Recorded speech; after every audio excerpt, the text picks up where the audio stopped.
Panen dan pengetahuan awal panen. Panen adalah kegiatan pemotongan tandan dari pohon hingga pengangkutan ke pabrik. Keberhasilan panen didukung oleh pengetahuan pemanen tentang persiapan panen, kriteria matang panen, sistem panen, dan sarana panen. Tandan kualitas baik. Tandan buah berkualitas baik dikenali dari ciri-ciri berikut ini. Buah penuh, lunak dan mengeluarkan minyak ketika dipotong, tangkai kurang dari 2 cm, berwarna kuning hingga atau merah, tidak rusak dan bersih, serta berat lebih dari 3 kg. Tandan kualitas buruk. Ciri-ciri tandan berkualitas buruk. TBS mentah. Warna hampir semua hitam dan buah keras. TBS lewat masak. Buah lebih sedikit dan berwarna oranye kekuningan cerah. Tandan kosong. Buah hanya beberapa atau tidak ada. TBS rusak jika buah dimakan tikus, berlubang atau rusak, dan tangkai panjangnya lebih dari 2 cm.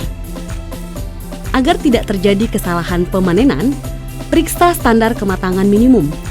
Perhatikan warna buah. Buah yang telah matang mengalami perubahan warna dari hitam menjadi merah. Goyang TBS untuk memeriksa apakah ada buah yang rontok. Periksa apakah ada buah yang tersangkut di pangkal pelepah.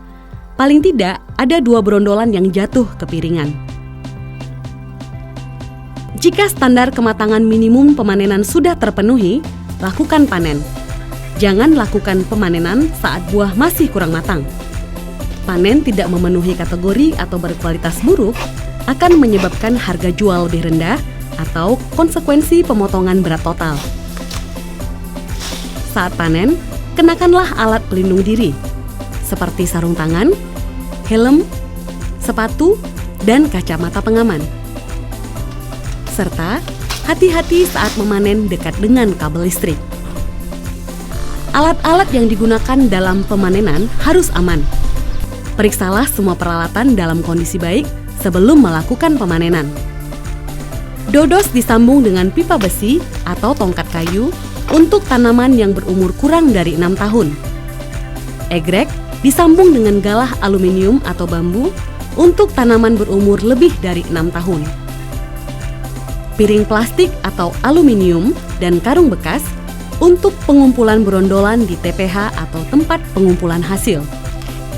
Kapak kecil atau parang untuk memotong tangkai TBS.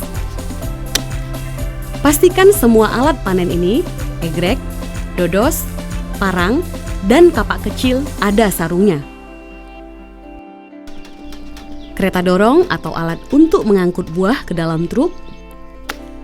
Tojok dan gancu sebagai alat untuk mempermudah pengangkutan TBS ke dalam truk. Dan jaring pengaman buah di truk agar tidak jatuh. Pencatatan hasil panen. Lakukan pencatatan jumlah panen dalam periode tertentu untuk mengetahui peningkatan produktivitas panen. Rotasi dan ancak panen. Pemanenan dilakukan dengan rotasi panen yang sesuai dengan perkembangan buah, yakni 7 hari pada ancak panen yang sama. Rotasi panen adalah lamanya waktu yang diperlukan antara panen dengan panen berikutnya pada ancak panen yang sama. Secara umum, panen dilakukan seminggu sekali, disebut sistem 1/7. Bila produksi tinggi, hari panen ditambah. Rotasi panen tergantung kerapatan buah dan kapasitas pemanen. Kerapatan panen. Kerapatan panen adalah jumlah pohon pada luasan tertentu yang tandannya dapat dipanen. Angka kerapatan panen atau AKP 1/5 artinya dari 5 pohon dalam satu luasan, hanya 1 pohon yang tandannya dapat dipanen. AKP ini bermanfaat untuk peramalan produksi esok hari dan jumlah pemanen. Sistem ancak panen. Sistem ancak panen dibagi 2, ancak tetap dan ancak giring. Pada sistem ancak tetap, ancak panen dan pemanen adalah sama. Keuntungannya, areal mudah dikontrol dan lebih bersih. Kerugiannya, tandan lambat sampai tempat pengumpulan hasil. Sedangkan pada sistem ancak giring, ancak panen dan pemanen tidak tetap. Keuntungannya, tandan cepat sampai TPH tetapi sulit dikontrol. Ada kemungkinan tandan atau brondolan tertinggal dan pelepah tidak ditunas. Persiapan pengangkutan. Persiapkanlah TBS untuk pengangkutan sebelum dibawa ke pabrik pengolahan kelapa sawit. Potong tangkai TBS dengan panjang maksimum 2 cm. Penumpukan TBS pada TPH atau tempat penumpukan hasil tidak boleh lebih dari 2 lapis. Untuk memudahkan pengumpulan brondolan dan menjaga unsur hara pohon sawit, piringan harus dibersihkan radius 2 meter. Hitung hasil panen dengan menghitung hasil panen masing-masing lahan, baik itu TBS dan brondolan. Jumlahkan keseluruhan hasil panen, lalu dibagi dengan jumlah hektar luasan lahan. Jaga kualitas TBS dengan mengangkutnya ke pabrik dalam kurun waktu 24 jam setelah pemanenan. Perhitungkan waktu mulai dari pemanenan, pengumpulan, pengangkutan ke area pengumpulan milik koperasi atau jalan utama, waktu untuk pengumpulan, penyortiran, pemuatan ke dalam truk, dan pengangkutan ke pabrik.